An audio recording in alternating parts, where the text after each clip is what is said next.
Hello વિદ્યાર્થી મિત્રો, આજે આપણે પ્રશ્ન 1નો બ લઈશું। એમાં શું કહે છે, નીચેના વિધાનો ખરા છે કે ખોટા તે લખવાના છે। પણ પ્રકરણ 7 છે, એમાં પહેલો છે 600ના 12% બરાબર 96 થાય। તો કે 600 ગુણ્યા 12 ભાગ્યા 100, તો ડબલ જીરો ઉપર નીચે ઉડી જાય। તો કે આ બાજુ 96 લખે, તો કે 12 છંગ 72, તો બંને સરખા થયા। તો કે ના, તો કે આ વિધાન ખોટું છે। આ બાજુ 72 આ બાજુ 96 છે, એટલે કે ઇઝ નોટ ઇક્વલ ટુ 96, તો કે આ વિધાન ખોટું છે।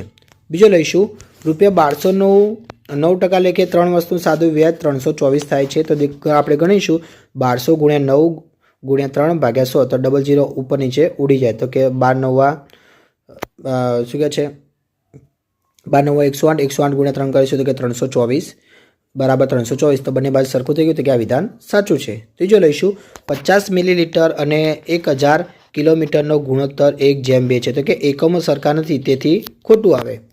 ચોથો, ગુણોત્તર 3:5 એટલે 60%, તો કે 3:5 એટલે કે 3 પંચમાંશ ગુણ્યા 100 કરીશું, તો 20 50 100, તો અંશ અને છેદમાં 5 5 ઉડી જાય, તો કે 20 30 60, તો કે બંને બાજુ 60 60 સરખા છે, તો માટે આ વિધાન ખરું છે। પાંચમો, ₹1700ની સાડી 10% વળતરથી ખરીદતા સાડી ₹16,900 આપવાના થાય। તેના 17,000ની સાડી છે, તો કે સોરી અહીંયા આવશે શું છે, 1690 આવશે। 1690 આપવાના થાય છે, તો કે 1700 ગુણ્યા 10 ભાગ્યા 100, તો અહીંયા ઉપર નીચે બે જીરો ઉડા નાખીશું, તો 170 વધે, તો 1700માંથી 170 કાઢો, તો કે 1530 થાય। તો પેલી બાજુ 1690 હતા, તો બંને સરખા છે, તો કે ના, તો કે આ વિધાન ખોટું છે। છઠ્ઠો લઈશું, ₹2000ની વસ્તુ પર 5% GST ભરતા વસ્તુના ₹2005 આપવા પડે। તો દેખીશું આપણે 5% GST કરીને, તો 2000 ગુણ્યા 5 ભાગ્યા 100, તો ડબલ જીરો અંશ અને છેદમાં ઉડી ગયા, તો 20 50 100, તો 2000માં 100 ઉમેરો, તો કે 2100 થાય। GST ભરીએ તો ₹2100 થાય, અહીંયા 2005 કીધા છે, તો કે આ વિધાન ખોટું છે। સાતમું લઈશું, કોઈ પણ રકમનું સરખા વ્યાજના દરે પહેલા વર્ષનું સાદું વ્યાજ અને ચક્રવૃદ્ધિ વ્યાજ સરખું હોય, તો કે ક્યારે સરખું, તો કે સાદું વ્યાજ અને ચક્રવૃદ્ધિ સરખું હોય, તો કે હા સરખું હોય છે। આઠમું લઈશું, 1200નું 8% લેખે 2 વર્ષના સાદા વ્યાજે વ્યાજ મુદર ₹192 થાય છે। તો 1200 ગુણ્યા 8 ગુણ્યા 2 ભાગ્યા 100, તો ચલો ડબલ જીરો ઉપર નીચે ઉડી જાય, તો કેટલો આવશે 192। ચલો 1200માં વ્યાજ મુદર શોધવો, તો 1200 વત્તા 192, તો કે 1392 થાય। તો અહીંયા આપણે 192 કીધું છે, તો કે ખોટું છે, એટલે કે આ વિધાન ખોટું આવશે। પ્રકરણ 9 લઈશું, એમાં પહેલામાં શું કહે છે, 1 સેમી બાજુ સમઘનનું પૃષ્ઠફળ 1 સેમીનો વર્ગ છે, તો કે ખોટું છે આ વિધાન। બીજો, 24 સેમીનો સ્ક્વેર પૃષ્ઠફળ ધરાવતા સમઘનની બાજુની લંબાઈ 2 સેમી છે, તો કે સમઘનનું પૃષ્ઠફળનું સૂત્ર 6Lનો સ્ક્વેર, તો કે 24 બરાબર 6 2નો વર્ગ, તો 2નો વર્ગ શું થાય 4, તો કે 24 બરાબર 6 કૌંસમાં 4, તો કે 6 ચોક 24, તો કે 24 બરાબર 24, બંને બાજુ સરખું આવે જવાબ, તો આ માટે આ વિધાન સાચું છે। ત્રીજો લઈશું, સમલંબ ચતુષ્કોણની ચારે બાજુના માપ સરખા હોય છે, તો કે ખોટું, કારણ કે સમલંબ ચતુષ્કોણના ચારે બાજુના માપ સરખા ક્યારેય હોતા નથી। ચોથો, શું કીધું છે, રોડ રોલરનો આકાર ગોળ હોય છે, તો કે ખોટું, રોડ રોલરનો આકાર ગોળ હોતો નથી।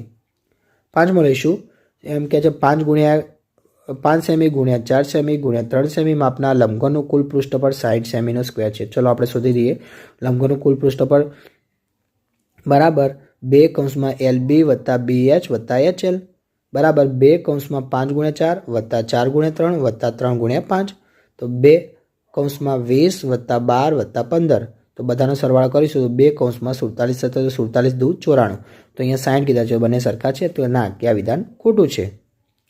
છઠ્ઠું લઈશું, એક બંધ નળાકારની ત્રિજ્યા અને ઊંચાઈ 1 સેમી છે, તો તેનું કુલ પૃષ્ઠફળ 4 પાય છે, તો આપણે શોધીશું, તો બંધ નળાકારનું પૃષ્ઠફળ બરાબર 2 પાય r વત્તા h, તો લખીશું આપણે બધાની કિંમત, તો કે 2 પાય 1 વત્તા 1, તો કે 2 પાય કૌંસમાં 2, તો કે 2 દૂ 4 પાય, તો કે આ વિધાન સાચું છે, 4 પાય આવી ગયા, તો કે સાચું। સાતમું લઈશું, 1 લીટર બરાબર 1000 સેમીનો ઘન, તો કે આ વિધાન ખરું છે, એટલા જ થાય।